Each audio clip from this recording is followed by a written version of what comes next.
the grand gilded theater of European royalty, history is often presented as a seamless tapestry, woven with threads of duty, destiny, and decorum. It's a world of fairy tale weddings, stoic monarchs, and unbroken lines of succession. But what happens when a single thread is pulled? What happens when a princess, born to a throne, decides that the tapestry her life is meant to be a part of is not one she wishes to complete? Today we delve into a story that is not a fairy tale, but a raw human drama that unfolded under the relentless glare of international scrutiny. It is the story of a woman who stood at the crossroads of love and loyalty, faith and future, and made a choice that sent shock waves through a kingdom and her own family. This is the story of Princess Irene of the Netherlands, the princess who gave up a throne for a man and a belief, and in doing so, embarked on one of the most tumultuous and fascinating journeys of any modern royal. Hers is a tale of forbidden romance, profound personal conviction, a constitutional crisis that pitted a government against its own monarchy, and the quiet, resilient quest to find peace after the storm. So settle in, because this story challenges everything we think we know about the price of a crown. To truly understand the magnitude of Princess Irene's decisions, we must first transport ourselves back to the Netherlands of the mid-20th century. This was a nation still breathing a collective sigh of relief, having emerged from the brutal darkness of Nazi occupation during the World War II. The experience had forged a powerful sense of national identity, resilience, and a deep-seated appreciation for the monarchy, which had become a potent symbol of Dutch sovereignty and resistance. Queen Juliana, Irene's mother, who ascended the throne in 1948, was not a distant imperial figure. She was beloved for her down-to-earth nature, her genuine compassion, and her desire to modernize the monarchy. She famously preferred to be addressed as mevrouw, ma'am, rather than your majesty. Yet beneath this veneer of progressive informality, the House of Orange-Nassau was built upon a bedrock of unshakable tradition. And the cornerstone of that bedrock was Protestantism. The very history of the Netherlands was forged in the fires of religious conflict. The nation's 80-year struggle for independence was a revolt against the Catholic Habsburg rulers of Spain. William of Orange, the founding father of the nation, became a Protestant and led his people to freedom. For centuries, being Dutch, and especially being a member of the House of Orange, was inextricably linked to the Protestant faith. This wasn't just a matter of personal belief. It was woven into the Constitution, the culture, and the national psyche. The country itself operated on a system known as verzuiling, or pillarization, where society was neatly divided into its own Catholic, Protestant, and socialist worlds, each with its own schools, newspapers, and social clubs. To cross those lines was to challenge the very structure of Dutch society. Into this world, teetering on the precipice of a global catastrophe, on August 5th, 1939, just weeks before the world plunged into the darkness of war, Irene Emma Elizabeth was born. She arrived as the second daughter of the future Queen Juliana, a woman beloved for her warmth and down-to-earth nature, and the dashing yet often controversial German-born Prince Bernhard of Lippe-Biesterfeld. Her birth was a moment of national joy, a flicker of light in gathering gloom. Growing up, or at least beginning her life, in the relative quiet of Soestdijk Palace, Irene's world was one of manicured gardens and royal routine. But this storybook setting would be violently shattered. Before she was even a year old, the Nazi invasion of the Netherlands forced the royal family to flee. This experience of exile, first to Britain and then for Irene and her sisters, to the safety of Ottawa, Canada, became a formative, if subconscious, chapter of her life. While her parents became symbols of the Dutch resistance from afar, she spent her earliest years as a refugee, a princess without a kingdom. This early displacement would instill in her a profound understanding of life's fragility and a deep-seated yearning for peace that would define her later years. Upon returning to the liberated Netherlands, she settled back into palace life, where she was known to be the most intellectual and introspective of the four royal sisters. While her energetic elder sister Beatrix was being carefully and publicly groomed as the clear heir apparent, taught the mechanics of monarchy, the weight of public duty, Irene found her refuge in the world of books and ideas. She was a thoughtful, sensitive, and deeply curious young woman. Observers noted she possessed a quiet intensity, a thirst for knowledge that went far beyond the standard royal curriculum. She devoured languages, becoming a gifted interpreter, and was drawn to philosophy and history, seeking to understand the great forces that shaped the world she had been born into. This passion for learning would eventually lead her far from the gilded cage of the palace and into a world of passionate ideals and profound personal and public conflict.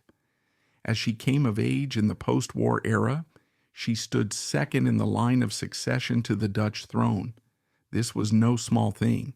A heartbeat away from being queen, she was a figure of immense national importance.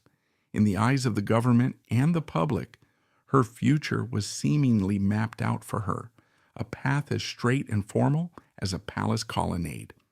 The expectation was clear: she would marry well, ideally to a suitable Protestant prince from one of Europe's surviving royal houses.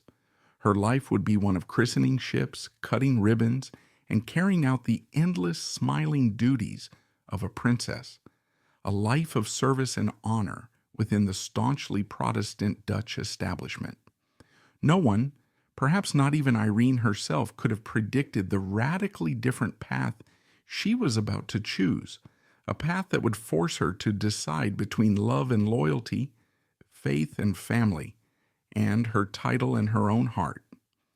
In the early 1960s, driven by her genuine love for languages and a desire to see a world beyond her own, Princess Irene enrolled at the University of Madrid to perfect her Spanish.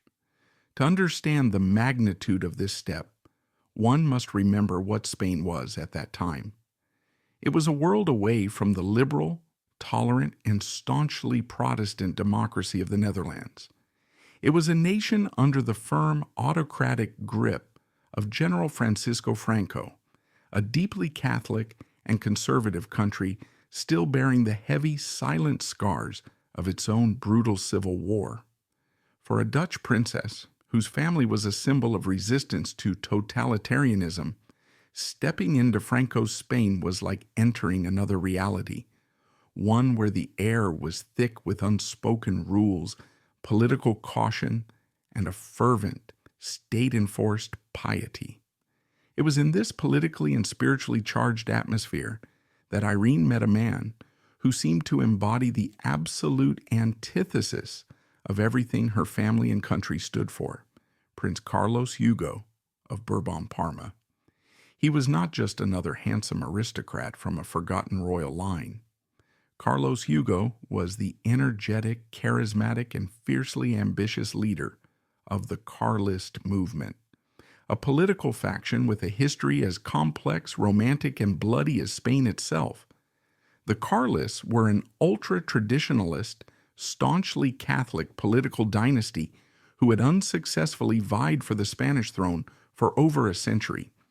They championed a vision of Spain rooted in what they called God, Fatherland, and King, an ideology that stood in stark, defiant opposition to liberalism, socialism, and the entire tide of modernity. And crucially for the Dutch, the Carlist legacy carried a dark stain. Their military wing, the Red Beret Requete, had allied themselves with Franco during the Spanish Civil War, fighting alongside the fascists. For Princess Irene, whose own mother and grandmother had led the the government in exile against Nazi occupation. This historical connection was not just a political footnote, it was a horrifying moral chasm. The religious divide was just as profound. Carlos Hugo was not merely a passive Catholic, he was the political heir to a movement that saw itself as the ultimate defender of a traditional, uncompromising faith. For a princess from the Protestant House of Orange, a dynasty forged in the fires of the Reformation's fight against Catholic Spain centuries earlier, to even entertain a friendship with such a man was unthinkable. Yet the attraction was powerful, immediate, and undeniable. Perhaps in the worldly, politically savvy Carlos Hugo, Irene saw a passion and a sense of grand purpose that was profoundly missing from her own prescribed life. He wasn't just waiting to inherit a title, he was a man actively fighting for a cause, however controversial. His world of Spanish political intrigue, of passionate debate and historical destiny may have seemed intoxicatingly real compared to the sedate, predictable pace of Dutch royal duties. Their courtship was a masterclass in secrecy, a romance conducted in the shadows. They met in the homes of trusted friends, wrote letters filled with a burgeoning intellectual and emotional intimacy, and allowed a deep bond to form, far from the prying eyes of the European press and the certain disapproval of their families. But secrets of this magnitude involving a princess second in line to a throne have a way of seeping out. By 1963, whispers in the corridors of power grew into rumors that began to swirl in the European press.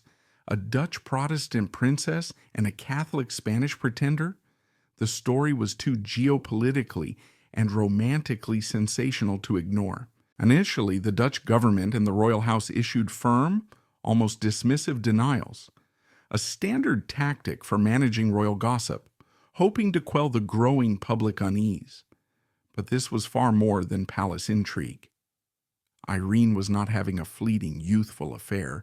She was deeply in love. And more than that, she was on a profound spiritual journey, one that was leading her toward Carlos Hugo's faith, a personal decision that was about to detonate a full-blown constitutional and dynastic crisis. In January 1964, the secret detonated into a full-blown public scandal. While the royal family was on their annual winter holiday in Austria, attempting to project an image of stability, a photograph surfaced that would tear that image to shreds. It showed Princess Irene, her head covered by a lace mantilla, attending a Catholic church in Madrid. The Dutch public was stunned, but the true shock wave was yet to come. It was soon confirmed by the Vatican itself that the unthinkable, the historically unimaginable, had happened. Princess Irene of the Netherlands, second in line to the throne of the House of Orange, had secretly converted to Roman Catholicism. The news landed like a bomb in the Netherlands, a nation whose very identity was forged in the crucible of the 16th century Protestant Reformation and the bloody 80-year-long War of Independence against Catholic Spain. For many Dutch citizens, this was not just a personal choice of faith. It was an act that seemed to unravel centuries of history.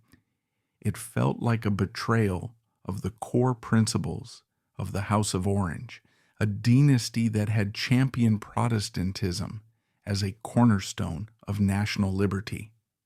The government of Prime Minister Victor Marijnen was plunged into an immediate constitutional crisis.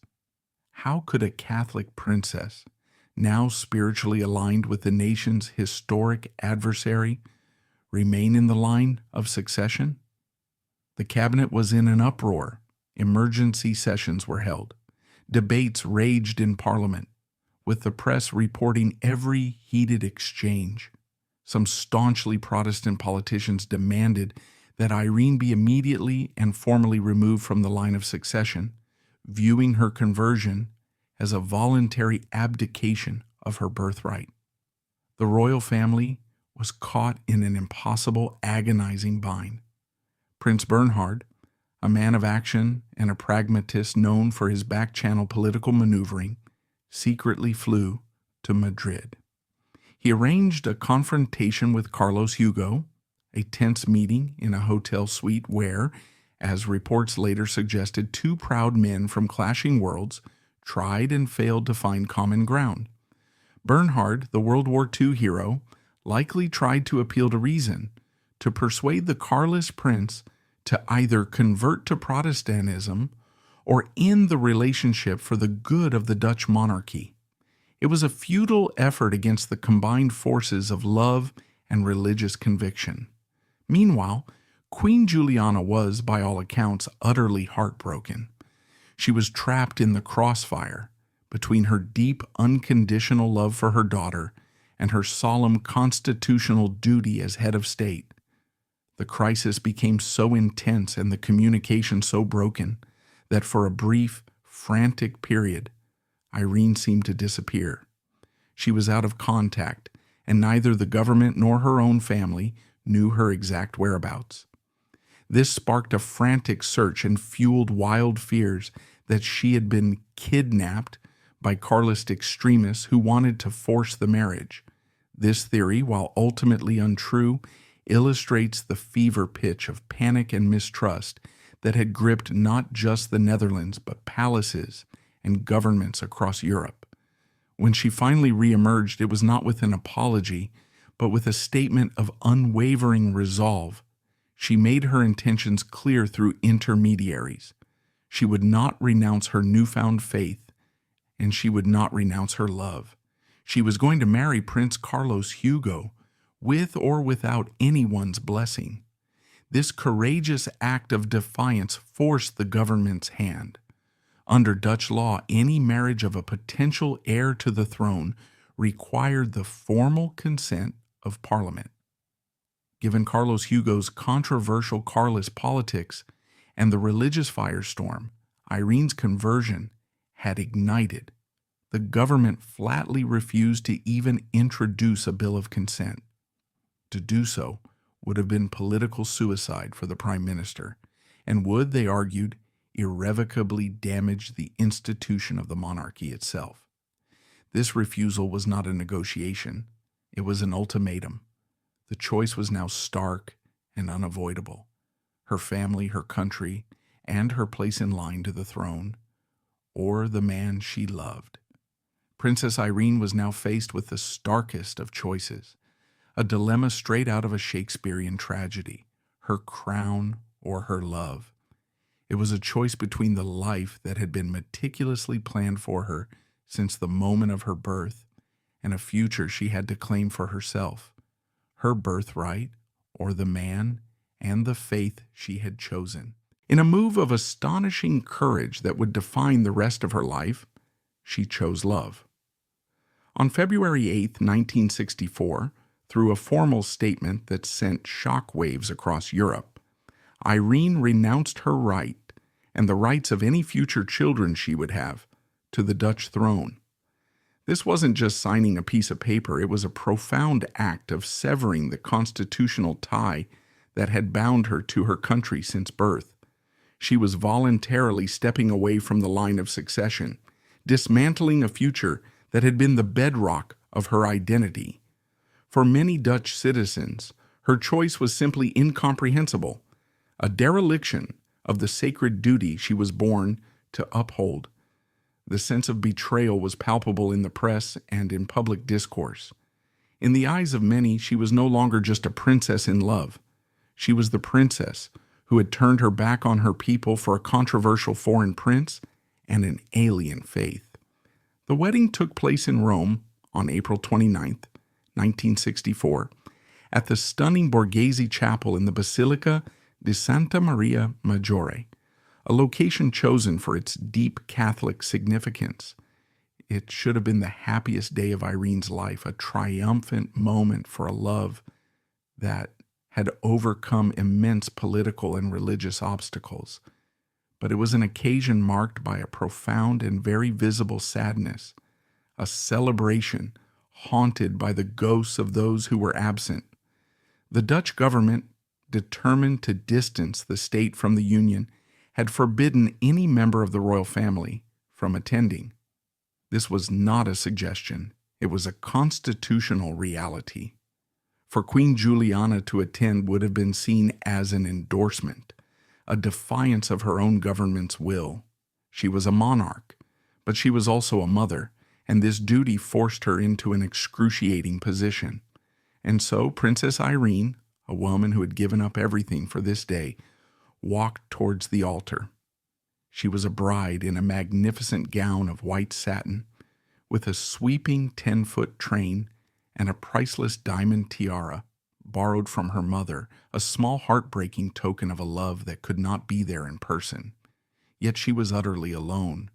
There was no proud father to give her away, no loving mother to watch with tears of joy, no sisters, her childhood companions, to stand by her side and share in her happiness. The images from that day are among the most poignant in modern royal history. They were broadcast across the world, turning a private union into a public spectacle of a family torn apart. The photographs capture the immense personal cost of her decision. Here was a princess surrounded by the ancient splendor of a papal basilica and the jubilant cheers of her husband's Carlist supporters, yet she was painfully, achingly isolated from her own blood. It was a powerful, silent testament to the fact that, even for a princess, choosing your own destiny can sometimes mean walking the most important path of your life entirely on your own. Outside, the scene was one of chaos and contrast. While a small crowd of Carlist supporters cheered for their new princess, the event was a media circus, with reporters from across the globe documenting the unprecedented royal schism. The Dutch television broadcast of the wedding was famously narrated by a commentator who could barely contain his sorrow, at one point stating, "This is a deserted bride." One can only speculate on the storm of emotions inside Irene. Was it a moment of defiant pride in her choice, or was it overshadowed by the heartbreaking reality of her family's absence? An eyewitness, a Dutch journalist, later recalled the atmosphere not as joyful, but as intensely somber and political. He noted that the cheers from the Carlist supporters felt more like a political rally than a wedding celebration. Irene had not just married a man, she had married into a political cause, and the consequences were immediate and stark. She had her prince, but she had lost, at least for a time, her family and the unconditional affection of her country.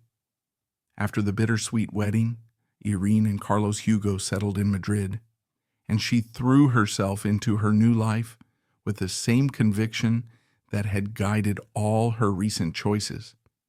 This was no quiet domestic existence. She became a vocal, intelligent, and active participant in her husband's complex political ambitions. For Irene, this was a chance to have a tangible impact, to be a partner in a cause rather than a mere figurehead.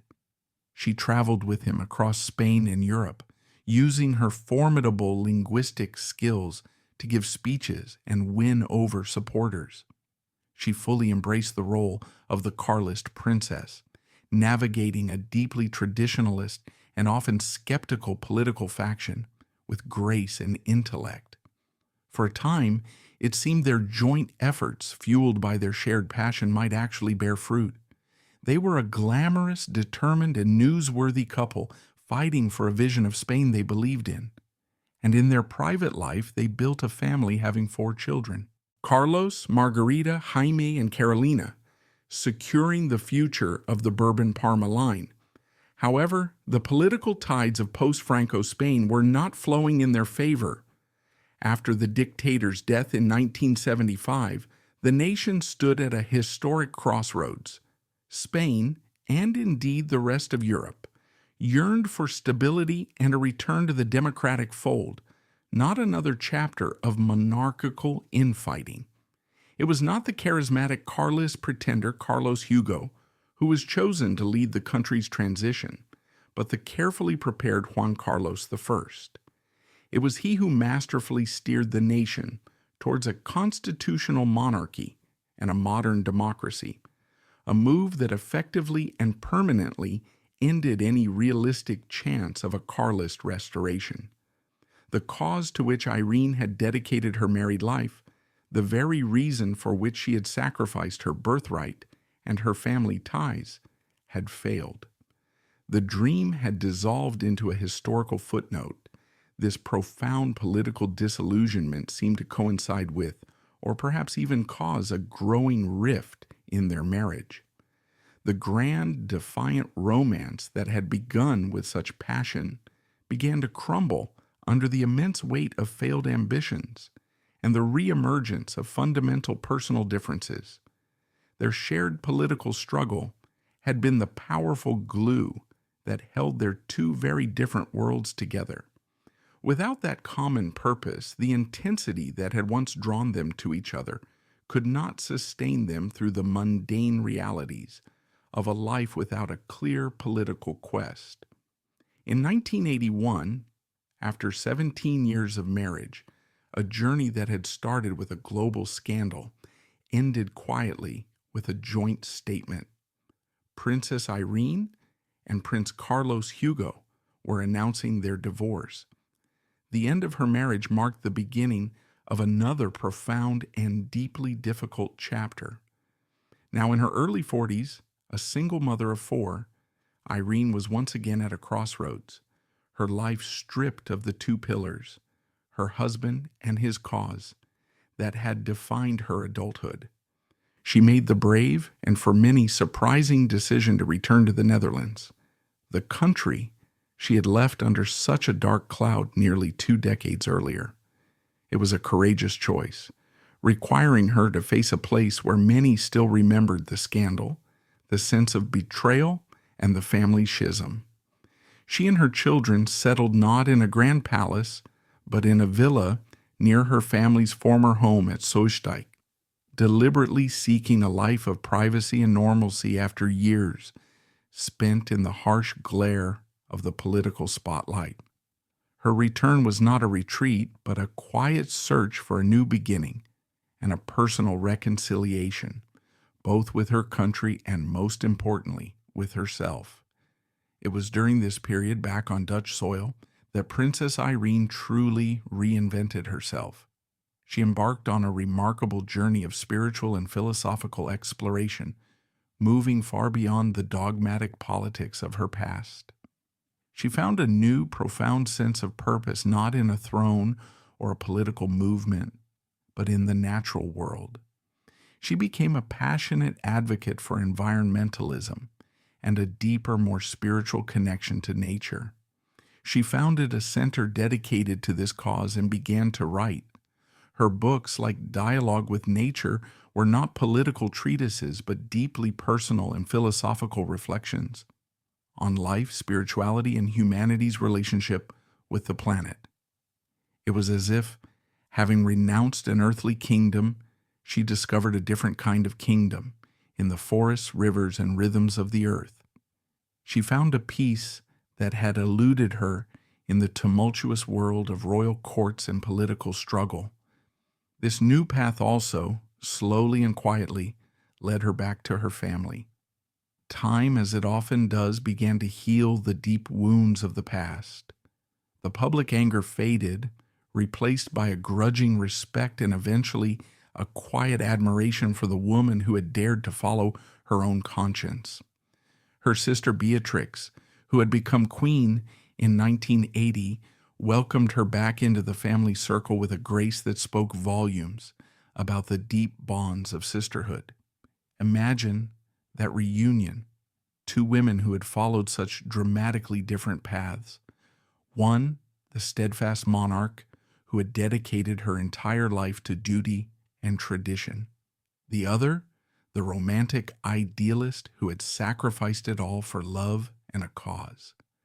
Their reconciliation was a quiet, private process, a healing of old wounds that took place far from the public eye. While Irene remained forever outside the line of succession, she began to gradually reappear at important family events, christenings, milestone birthdays, and official state ceremonies. She had found her way back, not as the heir she might have been, but as a beloved sister, mother, and aunt. She was now a respected member of the family, embraced not for her title or her potential, but for who she was as a person, on her own terms. One little known but telling detail that beautifully illustrates this full circle healing is her close relationship with her nephew, the heir to the throne, and now King Willem Alexander. She is his godmother. In the intricate world of European royalty, this is no small honor. It is a sacred trust, a role of spiritual guidance that signifies the deepest level of familial love and forgiveness. This choice was a powerful, definitive statement that Princess Irene was not just welcomed back, but was once again at the very heart of her family's private life. She had navigated the treacherous waters from public disgrace to a quiet, profound, and personal triumph. She had found her way home. So what is the ultimate significance of Princess Irene's story? In one sense, it's a deeply personal tale of one woman's search for love and meaning, but it is also a story that holds a mirror up to the institution of monarchy itself. Irene's choice and the crisis it provoked was a watershed moment for the Dutch royal house. It exposed the tension between ancient faith-based rules and the modern impulse for individual freedom. Her act of renunciation, while shocking at the time, arguably forced the monarchy to evolve. It paved the way for future generations of royals, like her own nephew, King Willem Alexander, to marry for love, even across religious and national lines, without it triggering the same level of constitutional panic. Her story remains a subject of debate. Was she a naive young woman swept up by a charismatic political operator? Or was she a courageous pioneer, a feminist icon before her time, who insisted on her right to personal and spiritual autonomy?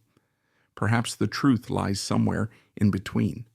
What is undeniable is her resilience. She weathered a political firestorm, familial estrangement, a failed political cause, and a painful divorce, only to emerge with a quiet strength and a clear sense of self. Her life is a powerful illustration of life's contradictions. She was born to a role of immense privilege and public duty, yet she found her true calling only after relinquishing it. She sought fulfillment in a passionate political marriage, but found a deeper peace in solitude and nature. She was at the center of a bitter public conflict with her homeland, only to eventually find her way back to a place of acceptance and love within it. In the end, the story of Princess Irene is not one of failure or betrayal. It is a profound testament to the courage it takes to write your own life story, even when a different one has been written for you. She traded the certainty of a throne for the uncertainties of love and faith, and in that gamble, she embarked on a journey that led her to a different, perhaps more meaningful kind of sovereignty over her own soul. That's a wrap for today's video.